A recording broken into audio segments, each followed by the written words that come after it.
Então, dentro do nosso workshop, que também funcionou hoje à tarde, né, como seminário da nossa PGCAP, é a última apresentação prevista.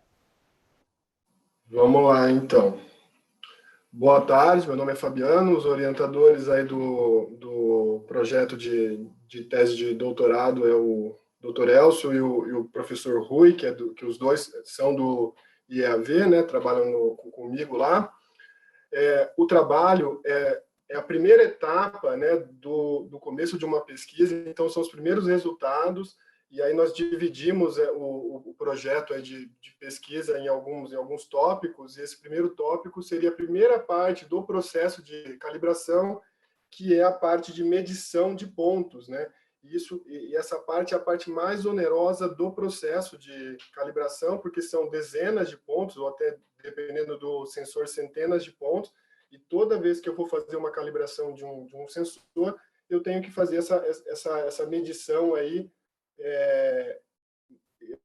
na mão, né? O operador medindo isso. Então, essa primeira etapa, como o projeto ele está propondo criar uma metodologia, né? Uma sistematização do processo de calibração de sensores imagiadores com sensor, com redes neurais, né, com aprendizado de máquina. Então, essa é a primeira etapa aí, é tentar otimizar e analisar, né, redes convolucionais, as performances dessas redes, né, na detecção desses pontos de calibração para os sensores aí, imagiadores. Então, o objetivo central já foi dito. Nesse trabalho em específico, que deu aí origem, que está dando origem a um artigo, as hipóteses que a gente está procurando aí seria as redes convolucionais, elas conseguem detectar de uma maneira assertiva esses pontos, né, que tem características específicas, e se eles detectam esses pontos como se fosse um ser humano, quando eu vou verificar a pontaria que um ser humano faria, será que a detecção ela também consegue ter a mesma precisão e a mesma acuidade de medição de um ser humano, né? E a motivação desse trabalho, né, como um todo, tanto desse daqui como do projeto Total, é avançar aí na área de visão computacional, né, aplicada a esse problema, e a otimização e automação do processo de calibração no final aí. Só foi feita uma revisão bibliográfica, né, só para ver quão quente está esse processo, esse estudo aí, e nós verificamos que, por exemplo, esse primeiro trabalho aqui na Remote Sensing, ele é de 2020, e ele está bem linkado nessa parte da calibração, certo? Da montagem de um campo de calibração outdoor, com as características que eu também estou começando a tendenciar que eu vou ter que seguir, e propondo um método, né? Pegando um método ali que já existe de calibração e tentando automatizar. Mas aqui a automatização dele é pós-processo de medição de ponto. Todos os pontos aqui nesse trabalho ainda são feitos manuais. E um outro trabalho que foi feito foi uma análise de vários tipos de métodos de calibração de sensores imagiadores, né, de uma forma bem mais aí da área de cartografia, de fotogrametria, né, que aí foi feito mais na parte dessa parte de medição mesmo, na parte de cartografia, de levantamentos cartográficos. E os trabalhos na área aqui que eu estou, do objetivo desse trabalho, seriam assim, quais os melhores detectores que estão aí em voga, né? E aí, numa recapitulação geral aí nos trabalhos, e também por causa do grupo que nós temos de estudo, nós escolhemos aí a IOLO, então foi bem concentrado o estudo com a IOLO, né? Principalmente como esse trabalho ele começou lá em meados de 2020, 2021, a IOLO 4, mas nós já estamos percebendo que já existem outras versões da IOLO aí que provavelmente esse trabalho também irá migrar, irá para esses trabalhos, e outras aplicações do grupo de estudo aí que também pode vir a ser aplicadas aí. O ponto central aqui é a calibração, né? Assim, a definição mais simples de calibração é o quê? Eu ter uma referência, né? E aí eu ir com o meu sensor, medir essa referência e comparar essas duas. E as discrepâncias entre essas diferenças que seriam usadas aqui, por exemplo, no modelo de calibração geométrica de sensores, para, com essas discrepâncias em um modelo matemático, eu corrigir os parâmetros intrínsecos dentro desse sensor. Quais parâmetros que a gente está falando aqui, né? Distorções radiais simétricas, aí é que eu tenho alguns efeitos aí, né? Então eu tenho o modelo aqui perfeito e os problemas que as lentes trazem aí, né? Distorções de tangente descentrada, que aí eu tenho o sistema óptico aqui, e eu tenho algum problema de paralelismo aqui, e aí eu tenho aqui o exemplo do que acontece. Isso aqui é a parte frontal lá do Instituto do IAV.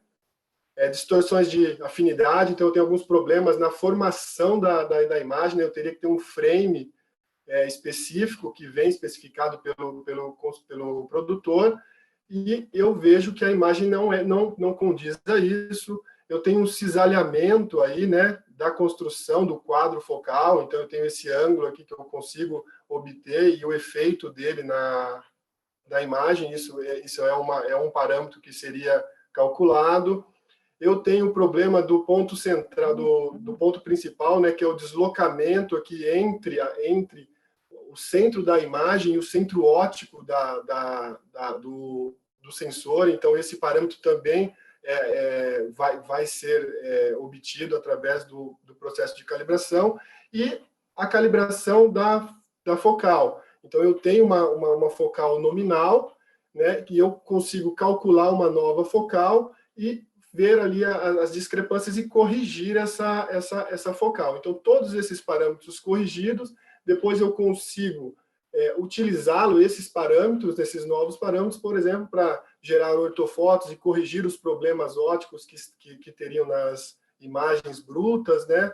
E por aí vai, levantamento cartográfico de alta precisão e tudo mais. Os métodos de calibração, eles variam aí, de acordo com geometria, número de fotografias e tudo mais. E os processos de calibração eu tenho diversos, né? E aqui eu foquei no macro aqui, nos automáticos, on the job, que aí é junto com o próprio processo de produção de uma ortofoto, eu gero os parâmetros, e os parâmetros e a calibração que eu faço para obter um relatório de calibração, né? E o que eu estou focando aqui é a calibração do outdoor. Os meios tecnológicos para a obtenção da solução foi a Darknet, a Iolo, que está dentro da Darknet, algumas bibliotecas OpenCV, a linguagem foi o Python e algumas bibliotecas do TensorFlow. Essa é a sequência metodológica que eu estou usando, né? Então, captura de imagens, o processo de rotulagem e preparação do dado, o ambiente de processamento aqui, por exemplo, o supercomputador, utilizando aí, por exemplo, todo o arcabouço tecnológico do supercomputador do Santos Dumont, e também trabalhar em nuvem, né? A parte dos frameworks e bibliotecas, o conversor entre o Iolo e o TensorFlow, utilizando o Python, e aqui sairia todo o resultado. A metodologia, foram feitos 4 experimentos, só que desses 4 experimentos só foram feitos dois treinamentos. O treinamento com uma imagem full, né, que foi feito esse primeiro, que foi o primeiro, foi um processo preliminar para entender como que funcionava, como que funcionaria a metodologia, e dos outros 3 experimentos foi feito apenas um treinamento. Tá? E aí foi feito um processo aqui para melhorar os resultados desse primeiro experimento aqui. Então, os primeiros resultados que eu obtive foram ali do treinamento, né? Então, o primeiro treinamento, eu não consegui, por exemplo, lá eu não estava usando ainda todo o arcabouço do supercomputador, então eu não conseguia chegar até o final do processo de treinamento. Né? Então, esse aqui eu tive vários problemas na parte de detecção, então ele foi desconsiderado. Então, eu parei de usar as imagens inteiras, 4.000 por 3.000, por exemplo. eu usei um processo de recortar as imagens, né, que eu usei o YOLO Tiling, eu recortei as imagens e treinei nos recortes das imagens. Esses recortes seriam do tamanho da entrada do frame da YOLO, né? E aí eu consegui resultados bons, né? Então aqui é uma demonstração aí de que houve uma perda que era esperada, e a parte de precisão, ela teve ali, girou ali em torno de 90%, 99% ali. Alguns resultados que eu tive na área de detecção, então o dataset aqui do primeiro experimento foi as imagens fulls, e eu usei outros 3 datasets, uma ortofoto, a própria foto, só que agora recortada, e um outro dataset que não participou do processo de treinamento, que é um dataset da mesma área, só que numa altura diferente, né? Resultados dessa detecção. Então, no primeiro experimento, de 40 pontos que eu tinha no local, eu só consegui obter metade desses pontos detectados, e nos outros 3 experimentos, 100% dos pontos que eu poderia ter detectado, eles foram detectados. O quão o algoritmo ele tinha de certeza que aquele ponto 1 era o ponto 1, o ponto 2 era o ponto 2. E eu percebo que, com a outra estratégia, a minha acurácia de detecção ela foi muito boa, né? Girando aí em torno de 100%, de 99% a 100% aí, de ambos os experimentos, certo? Outra aspecto que teve, né, que mostrou a generalização dessa rede, foi o quê? Foi a parte de detecção, de conseguir observar e diferenciar o alvo de alvos muito parecidos, mas que não eram o alvo, certo? E aqui tem um exemplo perfeito aqui, ó, e de que alvos que pareciam parcialmente. O ser humano ele consegue ver que é um alvo parcial, que está ali recoberto por alguma coisa, e ele consegue medir. E aqui ele está me mostrando a mesma característica. Um outro aspecto que responde lá o questionamento, lá, né, as minhas hipóteses, é o quê? Tudo bem, ele detectou muito bem, muito parecido com o ser humano, mas será que ele detectou com a precisão que eu preciso? Ele consegue fazer uma pontaria? Então, criou-se uma estratégia onde eu gerei aqui, onde era o quadro de detecção do alvo, eu gerei o centro do alvo, e eu usei esse centro como se fosse o ser humano medindo, né?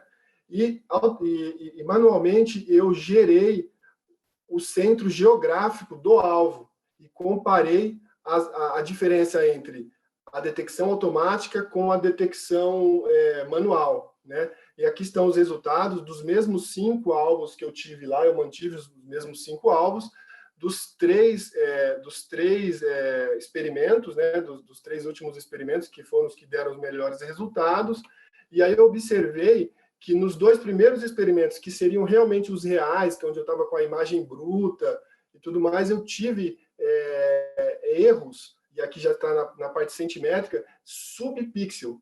Então, eu errei como se fosse um ser humano. O ser humano ele consegue ver ali a diferença entre um pixel e outro, e mais ou menos o erro dele seria ali perto do próximo do pixel. E eu aqui nessas medidas tendenciou isso, mostrando que efetivamente essa detecção seria plausível para entrar no processo de calibração.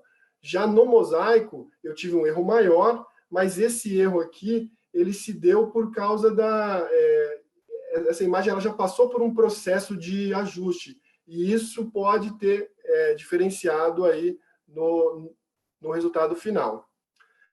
Aqui são algumas considerações finais, né, que eu já fui falando no começo, por causa do adiantar do tempo. Então, eu vou passar um pouquinho isso daqui que eu comentei, tá? E eu queria chegar aqui nas considerações futuras, que a metodologia YOLO Tiling, ela funcionou legal na parte de treinamento, ok? Só que quando eu peguei a imagem inteira e ativei a a iolo para ela detectar, ela não consegue detectar.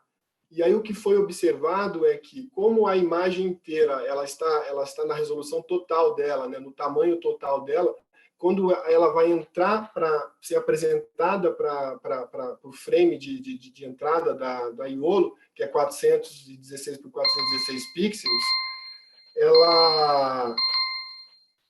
ela não detecta. Ela não detecta, ela se perde e não detecta.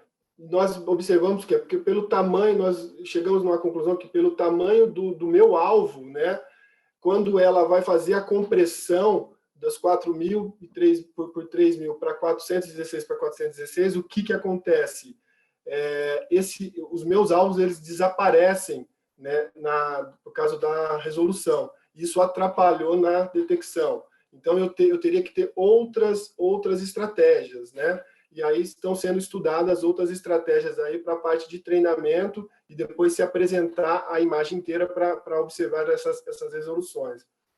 Uma dessas estratégias seria a reamostragem da imagem full, né, da imagem 4.000 pixels por 3.000 pixels, para uma resolução menor, mais próxima da entrada da iolo.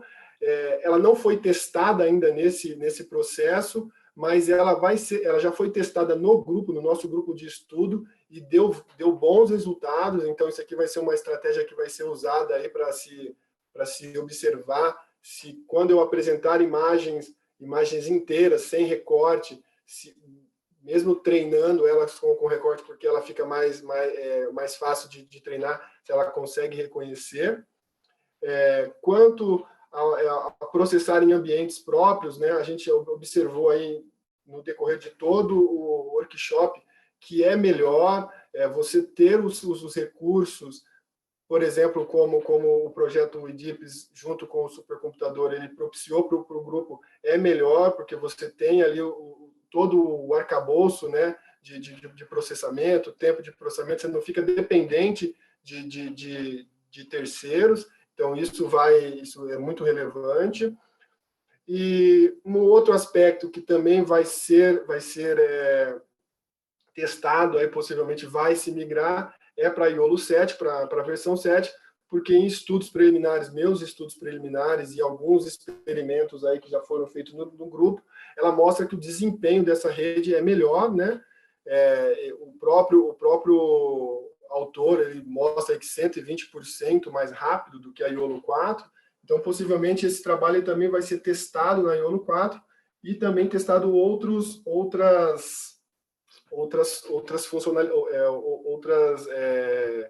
aplicações também. Os agradecimentos institucionais, né, ao INPE, ao IEAV aí por propiciar todo a minha estada aqui, a Unifesp, o ITA, a Federal de São Carlos, por compor aí o projeto, né, e dar a oportunidade de ter esse relacionamento nosso aqui, ao Laboratório Nacional de Computação por ter fomentado aí, né, o acesso ao projeto, né, e a coordenação de aperfeiçoamento pessoal de nível superior a CAP por fomentar o próprio curso de pós-graduação aí do INPE. Obrigado e aberto aí as questões. Muito bem. Obrigado ao Fabiano pela sua apresentação. Parabéns pelo trabalho, né?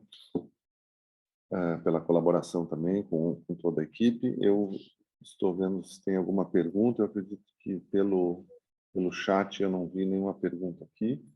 Também não vi no YouTube. Só aproveito essa oportunidade aí para informar a quem está assistindo pelo YouTube. A gente está com o bloqueio ali quando as pessoas colocam o endereço de e-mail. Então, eu vou falar, né, o endereço para o qual as pessoas que estão no YouTube e querem receber o certificado têm que enviar.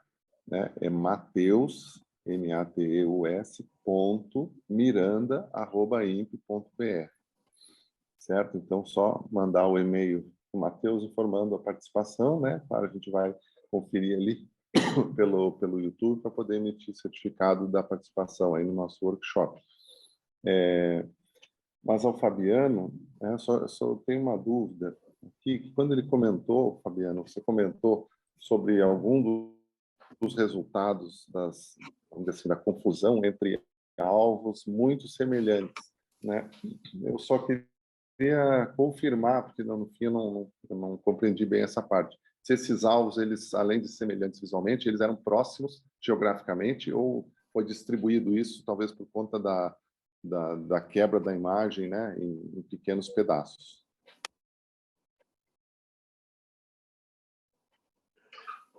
O senhor está vendo a apresentação? Sim. Então, vamos lá. Eu acho que eu tentei voltar lá de onde eu falei isso. Como é 10 minutos, é difícil a gente mostrar tudo que... Se o senhor ver aqui, ó, o que aconteceu? Isso aqui na parte direita, aqui, consegue ver o meu mouse? Aqui, ó, são os tiles, né? Os recortes aqui. E aí eu peguei as imagens, essa imagem é uma imagem full e eu recortei ela aí em 416 por 416 para melhorar ali a parte de otimização. Esse dado aqui, ó, essa daqui é um corte, tá vendo? Esse ponto aqui, ó,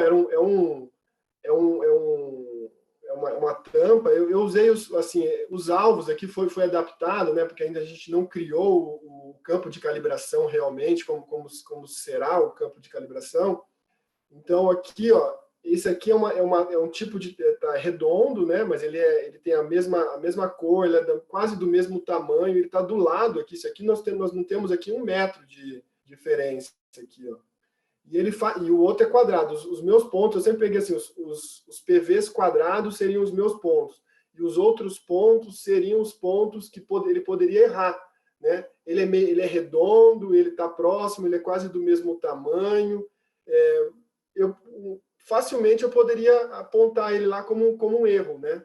Ele poderia pegar aqui, eu não sei, foi mais ou menos, foi uma observação que nós vimos. Será que ele vai errar? Isso aí foi até o Elcio que colocou. Outra coisa que ele colocou será que se a hora que, por causa do recorte, eu pegar uma parte do meu alvo, o ser humano ele vai ver que é o alvo, então ele vai conseguir fazer a pontaria ali. Mas será que a Iola ela vai conseguir ver, né? O detector ela vai conseguir ver? E ela conseguiu diferenciar isso. Isso aí eu peguei e evidenciei isso, porque isso na parte, como eu estava agora nessa etapa analisando assim, qual é a detecção dele, né? Qual é a assertividade de detecção, e a gente percebe que ele é quase um ser humano, ele consegue ver assim, ó, não, isso aqui é redondo, isso aqui é quadrado, é branco, está próximo, mas não é um outro, né? Tá certo. Obrigado, Fabiana. Tem mais uma última pergunta aqui, eu não sei se tiverem mais, daí a gente pede para encaminhar por e-mail ou para cada um observar o chat. É do Francisco, aí depois, como eu falei, né, eu vou para o encerramento, eu passar a palavra para o Dr. Valdivino e para o Dr. Rafael. Mas a pergunta última aqui ao Fabiano é se já foi planejado a utilização de morfologia matemática, né, acho que no caso da detecção, usando operadores adaptativos.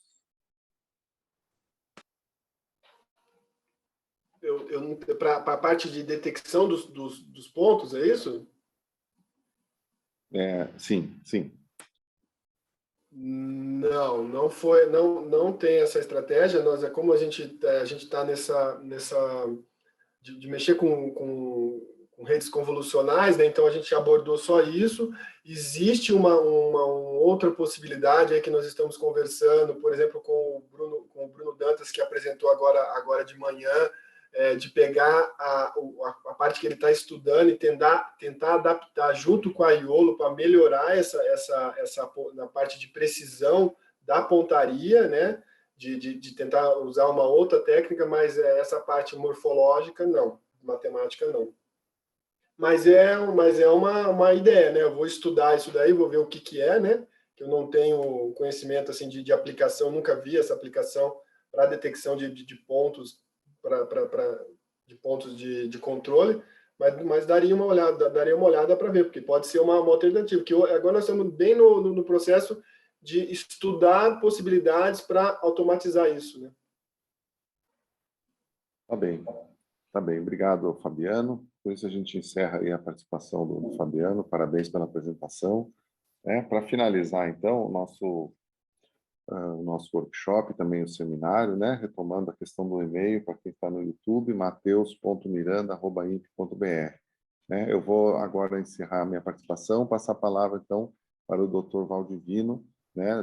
Reconhecendo aí o mérito dele, né? A propósito de ter organizado a maior parte das coisas, de ter idealizado aí o uso comum do Santos Dumont, né? Para várias aplicações correlacionadas, o recurso público aí sendo bem aplicado para a nossa pesquisa espacial aí. Obrigado a todos aí por ficarem, né, durante todo esse tempo. A gente teve um pico de 70 pessoas no Zoom, mais 20 e poucas pessoas no YouTube, mais o presencial aqui, então quase 20 pessoas aqui também, né? Muito obrigado pela atenção de todos e agora eu passo a palavra para o Dr. Valdivino. Obrigado.